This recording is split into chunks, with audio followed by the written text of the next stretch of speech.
The modified Fords are on track, so let's hand you back to Scott in the commentary box. Over to you, Scott.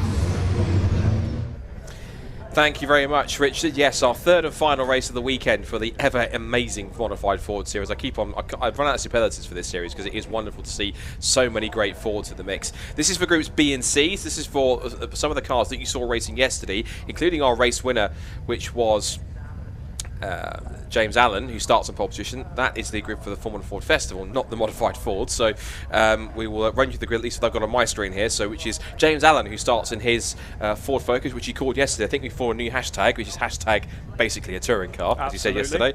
Rob Lewis, of course, back in the commentary box here with me once again, so good to have him back here. So James Allen then, who starts on pole alongside the winner from the race, one of the race earlier on, or the top of his group earlier on, which was Steve Goldsmith in his Ford Anglia. Next we have then Kester Cook in his Super B Plus class Ford Fiesta. He's alongside Jack Gadd in the S-Escort Mark 1 RSR. Row 3's Andy Pipe in his Mark 1 Escort and Paul Neville in his Ford RS 2000. In fact, here it is. So we've got the Allen and Goldsmith on the front row, Kester Cook and Jack Gadd that will stroll through as I go through. So Pipe and Neville on row 3. Chris Baker comes next in 7th on the grid.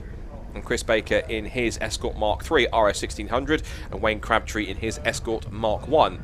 Moving on to row 5, we've got Will Arif, a former Formula Ford Festival long-time racer himself. He starts an ST150. Nick Proudlock, who starts in his Escort Mark 1, starts on the 5th row of the grid. Gary Johnson in another Escort Mark 1 comes next on the 6th row, alongside the Mark 6 ST of Rob Taylor for start 12th.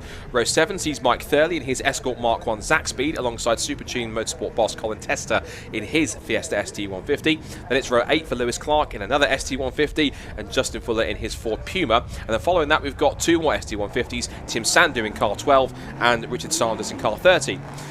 It would have been Rob Lewis on the grid in 10th place, but he's decided to sit this one out for this side. So it'll be Nick Wall all by himself in car 158 this time on the 10th row of the grid. Kevin Hatfield in his Ford Puma and Julian Fisher and another ST150 is on the 11th row of the grid. Row 12 is John Turner in 711 and Mark Hatfield in his Ford Puma again, so Escort Mark 4 and Puma respectively. Gary Littlewood then comes next to be strolled through towards the back of the grid once more with the last few cars. So car 75 is the Fiesta SE of Gary Littlewood, Chris Burley in his ST150, Jimmy Neofaitu in his Mark 1 Fiesta, Brian Lilly, who retired from the race earlier on in his Sierra Cosworth RS 500, then Malcolm Wise in his Sierra Sapphire Cosworth, Oliver Bullion in his ST150 in the back of the grid, the bright pink Focus ST, can't miss it, that'll be from the back of the grid, Rory Jose as well. Rob, since the first race earlier on today, you've got a few bits of information for us based on what's happening in the grid. Absolutely. So obviously Neil Jessup was missing from that second race. I caught up with Neil quickly before I came up to the commentary box. He's out with a head gasket. I'm just looking outside the window here. I think they are going to go for 2 formation laps, aren't they? So as you can see, the track is quite greasy as well. You will also notice the pink Focus ST right at the back. That's Rory Jose. I caught up with him earlier. Now, there was a bit of an issue with qualifying because he missed his race yesterday with the gearbox issues. He's doing the 2 races today, and there was a bit of a mix-up. He should have actually started last on the grid for the race earlier, and he should have been on his qualifying time for this one. There was a bit of a clerical error, as you do. It's a very busy meeting, so he's going to start from the back, and I'll tell you what, Scott, look out for fireworks from that man there. And, of course, Kevin Hadfield, that lovely little red Puma, was involved in a bit of action coming out of Druids yesterday. Yours truly had a bit of a pirouette up at Druids as well, but man, luckily Team Hatfield Motorsport have got that Puma back together, and Kevin is out there joining this immaculate grid of modified Fords. It's Fiestas, Pumas, Sierras, Focuses, you name it. A real eclectic mix of cars in this grid and some fantastic drivers. I've always said when I've ever seen this series, I have got a bit of a soft spot for a fast Ford, and particularly this really hits the spot when it comes to a series. In terms of own personal favourite series, particularly ones that have joined the BRCC recently, and across the board, BRCC has some fantastic series, and we love them equally just as much as everyone else. But in terms of my own personal enjoyment, in terms of series, there are a few that I quite like. In some cases, a little bit more than the others that I enjoy in general. And I have to say, modified Fords, ever since they joined, there's something about this paddock and this grid that I always enjoy every time it's on track, because you're absolutely right. It's the eclectic mix of cars that you have. Look, there's a Ford Sierra RS 500 Cosworth in between ST150s, a Mark 1 Fiesta, a Sierra Sapphire Cosworth. You've got a Focus RS at the front, you've got a Focus ST at the back, you've got Escort Mark 1s and Mark 2s, Sierras, a Ford Anglia. it's a brilliant mix of cars, different generations of escorts, Mark 3s and Mark 4 escorts. So many different cars here, but all relatively evenly matched across different classes, and they're all going to explode into life in a few moments' time as we get race number 3 underway in a second. James Allen on that front row, that car does look mean, doesn't it? Those LED lights on the front, and that is old and new on the front row as they get underway. We're just waiting for the lights to go out. And they do. Now listen to the roar of the Ford machinery as they jump into life and head down towards Paddock Hill Bend. How are they going to fend on this really greasy track as they turn in, tippy-toeing around Paddock Hill Bend for the first time? But it's James Allen clearing off into the lead as we head up into Druids. So Allen then on his toes in the focus. One car's off in the gravel to the outside, didn't see who it was, and then big slide for Steve Goldsmith under brakes and towards Druids for the first time, but he holds on to P2 ahead of the very fearsome Mark 1 RSR space frame car, who always gets very out of shape. Jack Gann just about catches it, but he lets Kester Cook, and also looks like that's both Will Arif going through as well, and also Paul Neville. So they're all trying to stick to the dry line here as they come out of Graham Hill Bend, up towards the left-hander at Surtees for the first time, and James Allen being very tentative here. He's got a lot of power under that right foot, so of course compared to what happened yesterday when he had that massive tank slapper, he's taking it a bit more cautiously. I would imagine so after the tank slapper he had yesterday, but this track is drying. There is a dry line forming, so you're kind of wondering what cars in this field are running with the semi-slick tyres like your Dunlop Derezes, your Toyo AAA R's, as we just see.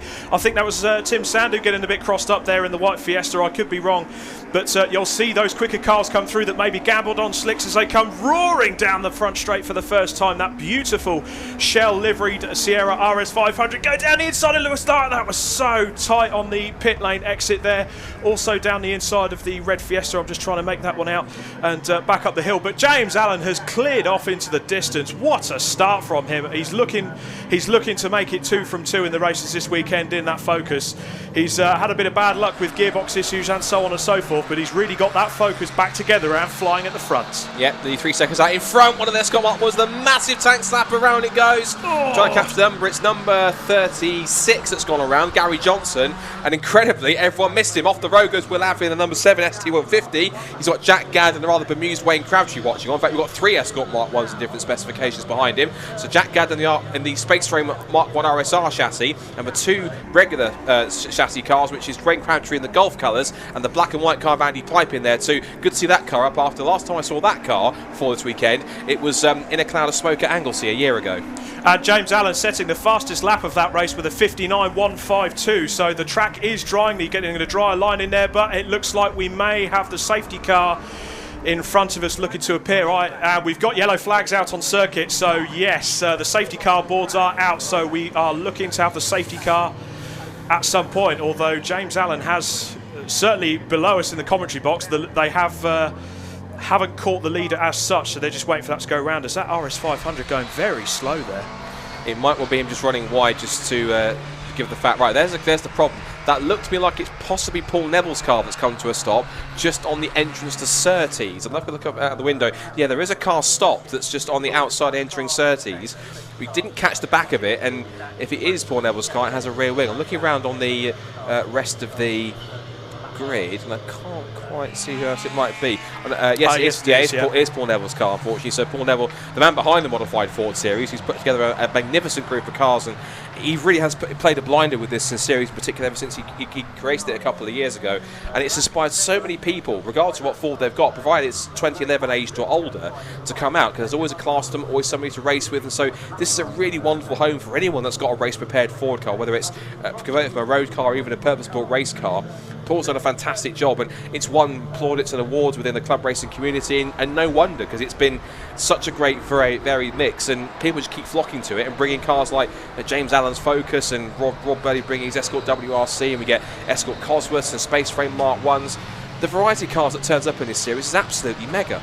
It is absolutely superb, as we can just see the safety car, James Allen catching up with the safety car. Yes, but from a personal point of view, it's why I wanted to join this series, the way they structure their entry fees, the way they do the class system.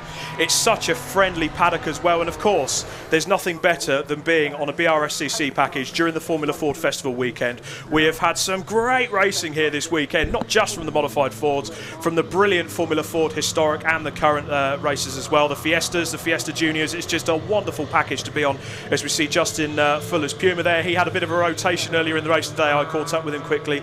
They were just sorting the alignment out on that car. He thinks he had the front left upright was a bit loose. So they were just sorting that car out as well. But you'll notice a lot of these cars, you may see a few of them sort of going offline trying to cool down their wet tyres. And you'll also see some of the quicker boys there. They won't be worried about it. They'll stay on the nice dry line if they've opted for slicks. Now, the one man to keep a lookout, where's Rory Jose? According to the live feed, he is 18th. Correct me if I'm wrong. It does look like it. Where's our man Rory? He is indeed 18th place, and he's got a quickest lap of a 1 minute 7.0424. So I know he was talking about running out on slicks, so it could well be the big gamble for him may pay off later into this race. Potentially, it's not long to go. In fact, there he is at the back of the shot. You can't miss it. It's the bright pink Focus ST right at the back with the black bonnet. Watch for him to carve his way through. And of course, now the safety car's bunched everyone back up together again.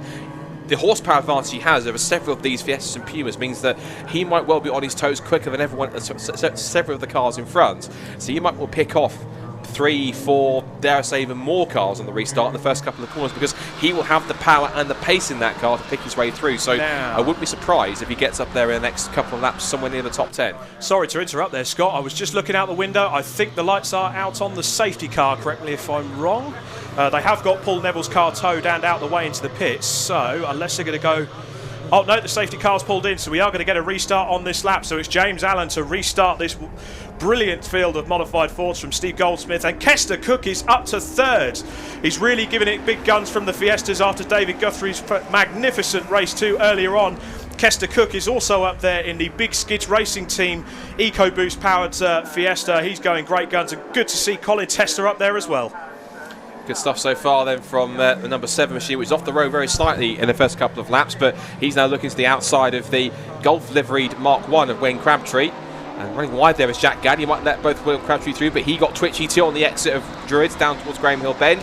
The outside line right now is still the quicker line for some of these cars to take. Case in point, Wayne Crabtree goes round the outside and picks up another place up into 4th place now. His next target surely is to get on the overall podium and get himself past Kester Cook if he can. Meanwhile, I've noticed that James Allen on the restart, he's not getting away from Steve Goldsmith. That Anglia, it might be quite diminutive in size, but you said about power to weight ratio earlier, regardless of how much power it's got, it can still pack a punch in a straight line, and if it can go toe to toe with one of these fast cars like James Allen's car, which just sets the fastest lap of the race. Yeah, it was 7/10 off, but in the corners it's probably just as quick, if not maybe a tad quicker.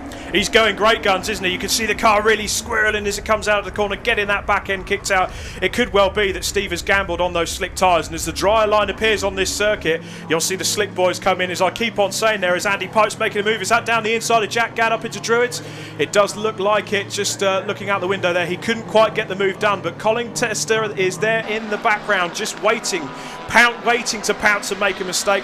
Chris Baker there in the Mark III RS 1600. That is anything but an RS 1600. Incidentally, that is a Duratec sequential, the full works, but that is a monster car, and great to see Chris up there also in 10th place currently as they lead them back around. Let's look at the gap now. So James Allen is 1 second, so he's pulled out a bit of a gap now on Steve Goldsmith, up to 1 second from Kester Cook, who is another second behind, as we see on the screen, Rory Jose, and another fastest lap of the race from James Allen. So that tells me this track is drying, and drying fast. So the gamble on slicks certainly paid off, and as I thought he would do, Rory Jose picks off 1, 2, 3 cars on the pit straight and goes from 5th to 12th literally in the blink of an eye, just like that.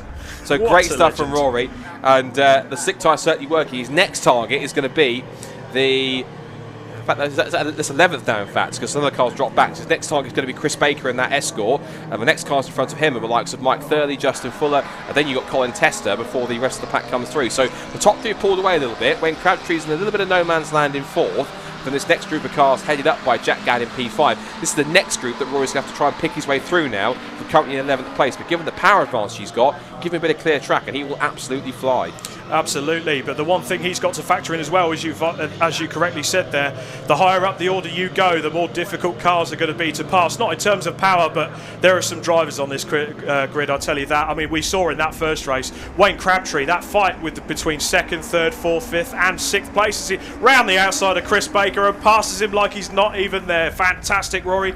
He's got the 2 cars in front of him, which is Justin Fuller and Mike Thurley there, as they go down into Paddock Hill Bend. You could certainly see a dry line appearing now. It's still a little bit twitchy as we go back up the hill. Colin Tester still sat there, very impressive in 7th place, considering that car is running on standard Fiesta power. What a driver Colin is. Fantastic to see there. Back down the hill there with Rory down the inside of Mark Thurley. Nice little move. Can he get it to pay off into Graham Hill? Not quite. Bit of a puff of smoke, but he's getting more confident as we go back down. Squeezing there a little bit. That was a bit tasty, wasn't it, Scott? Had to really stand on the brakes not to make any contact there. The blue flags waving furiously. I think that's possibly one of the Hadfields and their Puma moving out of the way. Yeah, indeed. So that is them with some sensible driving. Of course, the rule is with blue flags, it's the slower car stays where it is. It's all the faster cars to make their way around them without making contact or getting in the way. So Jose now, for his next trick, he's going to go past the Puma and the Escort in one go. So that's 2 more places taken up, and he moves up now to 8th position. Next target is Colin Tester in that actually standard powered ST150, and I'm certain that with the different golfing power between these 2 cars, it might not be too long before he's past him, I'm certain, before the end of a lap. Absolute bonkers power in that Focus. You can hear it as it comes outside our commentary box. It also almost tears the roof off of it. But his fastest lap there is a 1:01. Our leader of the race, James Allen, has set the fastest so far, which is a 57.2. So he's got a bit of catching up to do. Yeah, Steve Goldsmith, look at him trying to keep up with James Allen. The gap is still only 1.2 seconds there. The LED lights at the front of that photo. It does look mean, doesn't it, as he comes tearing down the straight. Steve Goldsmith in hot pursuit with Kester Cook, an impressive third, and he sets the fastest lap of the race. Steve Goldsmith, he's really going great guns. Fantastic. Well, this is one of the cars of the weekend, this little Ford Anglia. Fantastic stuff from Steve Goldsmith, who is keeping with a several hundred horsepower. I'm certain it's an X-Time Attack Ford Focus, I think. Oh, absolutely, yes. So this X-Time Attack Ford Focus is being kept honest by a little Ford Anglia that is wiggling its tail around the exit of Paddock Hill Bend and Druids into Grave Hill Bend. He's keeping up with him. That's not second anymore. He's on his toes and with him. Now, either that's a problem developing, or it's just the better grip and handling for Steve Goldsmith's car. Is it going to be David beating Goliath here for a second? There's 3.5 minutes to go. There's traffic coming up. And Steve Goldsmith, who I thought it wasn't going to be possible a few laps ago, quite genuinely, he's all over the back of James Allen. Look at him sideways go. Exit thing through Clearways and Clark. This is genuinely one of the races of the weekend, purely just for these moments alone. Past the back mark as they go. Oh, that was superb. Sorry to cut in there, Scott. That was absolutely brilliant. And you could even see in the background Steve Goldsmith, another fastest lap. That is a 56.201. That track is really getting nice and grippy for those guys now, as we see Rory Jose in the shot there. Where's he got up to? So he has got past. Colin Tester's actually dropped down to... Where's he got down to? According to the live timing, we're down to 9th. So Andy Piper, Mike Thurley, still ahead of him, but Rory Jose up to 6th now as Steve Goldsmith all over the back of James Allen. It's only that particular part of the circuit that James Allen seems to lose a bit of that time. Yeah, meanwhile, whilst that happens, Rory Jose continuing to his charge. He's just got past Jack Gaffer 5th. Next target will be Wayne Crabtree in his Mark 1 Golf. For the 3rd time, sideways at McLaren corner. And even then he's done that twice, and he's still set the fastest lap of the race. So this is magnificent stuff from Steve Goldsmith. Oh, what a driver, Steve, mate. He's getting a big round of applause from me after this. And again! 55.894. Steve, you are getting a hug from me afterwards, mate. That is fantastic. That's Rory Jose coming into shot there, so he's still making his way up the grid as we go down into Paddock Hill Bend. The only other thing going into the later part of this race, you've got the slower cars as Steve just creeps down the inside. Rory Jose sets the fastest lap of the race now. That's a 55.4 as Steve Goldsmith getting it all crossed up outside of Druids. Don't throw it away now, Steve. Breathe. Don't throw it away now, Steve. If there's a driver of the weekend in Modern Warfare Ford, I declare it now. If Paul Neville's listening, give it to this man right here, because so far Steve Goldsmith is putting on massive entertainment here, not only getting sideways but keeping this several hundred horsepower X-Time Attack Focus incredibly honest, and he's going for a 4th slide as many laps around McLaren corner, absolutely going for it. But even so, it seems to be that style he's driving it is the fast way for him to drive it, because it's getting him fastest laps of the race as the circuit continues to keep on drying up quicker and quicker. Rory Jose now trying to catch up now to Kevin Cooper. What's his lap time compared to him? Cook's done a 58.0. The last lap for Jose was a 55.4. He'll go across the line in a second to see what lap gap he's got as the top 2 come back up towards Druids. Across the line goes Jose. There's a 55.2. He's taken nearly 3 seconds out of Kester Cook. The gap is it's 9.9 seconds. I think at this point, Rob, his charge might well end here. Battle for the lead. Steve Goldsmith right on the back of James Allen. Now it could well be that when they're coming offline to deal with these slower cars, there's just a little bit of hold up there. But Steve Goldsmith all over the back of James Allen, and we've got a big gaggle of slow cars there. They don't have to move out the way. It's up to the faster cars to get around them. So this really could be an issue for James Allen. Steve Goldsmith, now let's watch him round into clearways now. Let's see how sideways he gets it this time. Look at him go. Superb. Yeah, that was a bit sort of, it wasn't quite as smooth at that time, but he got twitched and then twitched again. But James Allen is pretty blocked by the faster cars, and they get around the outside of the Puma and the Focus. Look at the way that Steve Goldsmith closes up the momentum. You might look round the outside here. They're on to the last lap of the race. I don't want it to end at this point because it's fantastic stuff between these two. They're battling through the traffic as the James Allen, it literally is David versus Goliath. The big, powerful Ford Focus RS Rory Jose, another new fast lap of the race, a 54.541. There's action everywhere you look as Goldsmith has a little peek up the inside to try and get through. There's still two more ST150s to get around here, but it's now, look at this, Focus versus Anglia, another twitch from Goldsmith, in towards Greypool Bend. He gets held up by the two ST150s. Can he go around the outside? He's going to be squeezed onto the curb. He can't get it stuck, but he gets the traction on the dry part of the circuit. It's Allen on the wet, Goldsmith on the dry. They're back up the inside of both the two back markers. Through the left hand side they go, and still getting through if he can. He just about gets through. They've just about got through, and I think with best efforts from Steve Goldsmith, I think morally he's the winner because he's put on a fantastic display. I can't wait to hear his reaction from Richard in the pit lane at the end of this race. There's one of the ST140s gone around, 141's gone around, but in a great battle of David versus Goliath. Goliath wins it this time. James Allen, his second win of the weekend in the Modified Ford Series. What a drive from Steve Goldsmith in the fantastic little Anglia to get second place. It is Kester Cook third, and a drive from the back of the grid to fourth. What an effort. That could also be contender for driver of the day as well. Rory Jose from the back of the grid to fourth, and by far the fastest lap of the race with a 54.5. Rest of the pack goes through.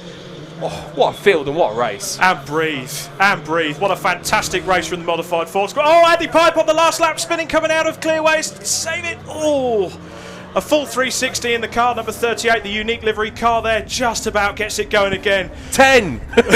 Absolutely, that was superb there, guys. But Modified Fords, if you're listening to this, if you're watching it on the live stream, give yourselves a round of applause. That was a fantastic race, and James Allen, well done. Two great victories, and Steve Goldsmith, what a lad he is, what a driver in that beautifully prepared Anglia. Guys, big pats on the back. This has been superb to watch and great to commentate on. I'll tell you what, and again, I make the pitch to Paul Neville. If you do award driver of the day, my vote without question, I'm certain it's Rob's as well. Steve Goldsmith in that Anglia, wonderful stuff. This car, of course, was the race winner, and so he definitely earned it. But he was certain, even he will admit, he would have been looking at his mirrors thinking, oh crikey, that Anglia's getting a bit close, isn't he? And so that would have been all the way through. So I can't wait to hear what Stephen's got to say about that race, because he would have loved every second of that, as will James as well, of course. Even though, yes, it's a bigger, faster car, he would have actually been secretly enjoying that. Well, he'll openly enjoying it, because it was such an amazing race and back to forth. So the cars come in. I think this might be the last time the Modified Fords are out this season, if I'm correct. I think. Yeah, that's the last time. So if that's the case, a massive thank you on behalf of the BRACC to Paul Neville, to everyone involved in the series. You've been absolutely superb this year. Here's the final result of the season then. James Allen in the Focus RS wins, but only by 0.6 per second from old Dansty, at least the driver of the race, Steve Goldsmith, in second place. Kester Cook gets the final podium spot. All three of the top three are class winners. The Rory Jose at the back of the grid to fourth. What a drive that was with fastest lap. Then Wayne Crabtree, Jack Gadd, Thurley, Baker, Tester and Pipe rounding out the top 10 despite the spin on the last lap. Nick Wall, Justin Fuller, Will Arif, Nick Proudlot, Lewis Clark, Mark Hadfield, Tim Sandu, Gary Johnson, Richard Sanders, and Oliver Bullion round out the top 20, and then further back we go to 21st from Rob Taylor, Julian Fisher, Chris Burley, Gary Littlewood, Malcolm Wise, Jimmy Neofaitu and Kevin Hadfield, and we lost Brian Lilly in the RS 500 and Paul Neville parked up in the Escort Mark II, but I'm sure he got just as entertaining a race watching that as he was being part of it. Absolutely. Of course, Rob, once again, you've been fantastic in the commentary box, and again all season with the C1s as well, and we'll certainly see more of you next weekend, and next season, of course. One person I hope we'll see more of as well this season, along with the Modified Fords, is Richard John Neal, and he's down there with our top three. I can't wait to hear from this three. Richard, you've got some stories to hear here. This should be fantastic. Thanks very much indeed, Scott. So here we are, and James and the boys are all having a handshake and a manly hugs and all that kind of stuff down there. I'm going to go and get James, so bear with me. They're rightly celebrating. We get you guys down there for a quick chat. Well done, James. Gate vault. Congratulations. Let's get you in front of our studio position here. A second win, well done on that, but you've been given a workout with the little Anglia. Yeah, I mean, last time we was here I was surprised by that thing, but yeah, he was on my tail and he's on slicks as well.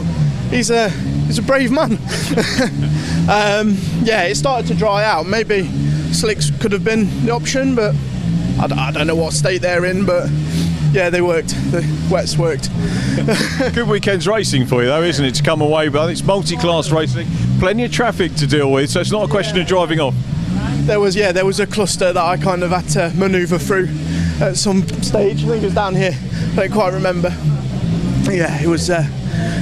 It's hard. It looks like it. First breathless driver I think we've spoken to today. Obviously, getting the car giving you a bit of a workout.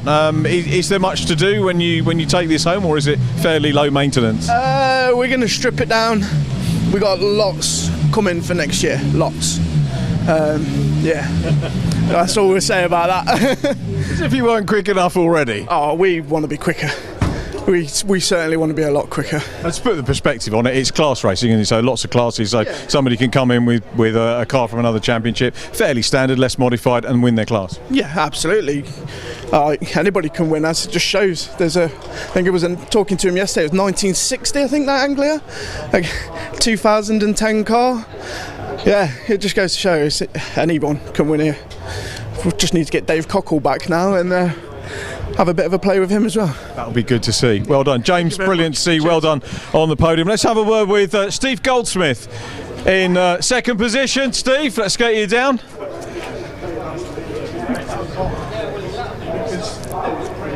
A car which is going to... You're getting told to do. Let's get you in front of the banner here so that we get a proper view. Congratulations, Steve. The Anglia obviously is a favourite of a lot of people. Those of us that are long in the tooth like me remember them back in the day, and the youngsters identify with it through the Harry Potter films and everything else. But I understand 1960 car, is that right? 61, yeah. 1961, yeah. And what's inside? Smith & Jones 2.6, normally aspirated engine. The key thing that strikes me when we get classics and moderns going together is we look at the Focus that Steve was driving, and you think of it in terms now as not a particularly big car, but when you see the Anglia next to it, the Anglia is diminutive, isn't it? The cars were that much smaller, and does that add to the handling? Is that what you prefer? It makes it hard work because the contact patch on the track is a lot smaller. These bigger cars are a lot easier to drive. That race there, that was really hard work. It looked like it. What sort of mods have you had to do to the car? What's the ownership history of it? I built it as a mess around car to start with, and then during lockdown I turned it into this. It just makes me laugh every time I drive it. It's just a funny car, and I really enjoy it. Underneath it's all homemade. There's nothing off the peg for these cars, so you have to make it, try it, make it again, and then it turns into what it is now. So was a Ford Anglia sort of on your list of things to do? No, it wasn't. I got talking to Paul. I wanted to go racing, and I had a Mark II Escort and this was a blank canvas, so I chose that. What was it like underneath? Because I know on the classic oval racing side they struggle to get one that's rot free. Well, I bought that car 18 years ago and did nothing with it. I bought it off a friend. It was in his garage, all sandblasted, so I knew exactly what I was buying. It was a quality shell, it really was. It's a great car, great to watch. Thank you. And very well driven. Thank you very much. Steve, congratulations on it, Peter, and thanks for coming and having a chat with us in your wonderful car. Kester Cook was there. Let's have a word with Kester. A little round of applause as well. We could do that on camera. Let's get you over here, Kester. First visit to the podium, very welcome indeed, and what a fantastic mix of cars. Tell us about your race car. It's a bit of a mishmash. It's got a 1.6 EcoBoost engine in it and a Sadev sequential gearbox. Ex-German Cup car, so one of 8 built for endurance racing. All the air jacks and that sort of stuff. But it's a good little car, and it's taken a little while to develop it, but it's almost there now. So a bit more development work on it. Hopefully be able to get it on some slicks at some time, because I've not raced on slicks yet. So that'll be interesting. That might give me a couple of seconds. So. See how it goes, really. And going back to the history of the car, did you import it from Germany, or was it already here from someone else? It was here from someone else, so I've got 2 of them. He got them, and I bought it off of him. And SBD decided that it'd be a good idea to put an EcoBoost in it, and they've supplied me lots of bits, really good bits, and it's a flying machine. So it surprises a lot of people. Yeah, it's great to see. It's just that the mix is great, and what a great race you guys had out there. Yeah, it was. I wasn't looking forward to it because of the conditions at the start. No, I wanted to be wet or dry. And I saw he was on slicks to start with, and I'm on a track day tyre. So it was a bit 50-50. He had grip somewhere where I didn't, and then vice versa. So it was enjoyable, I think. Got through it. Cars in one piece. We'll live to fight another day. And Hello, Mum, and goodbye, Mum, now. Kester, thanks very much for entertaining us and joining us on the podium. Kester Cook there, our third position driver. Sadly not time to go through all of our class winners, but absolutely mega race and a great show put on this weekend by the Modified Ford Series.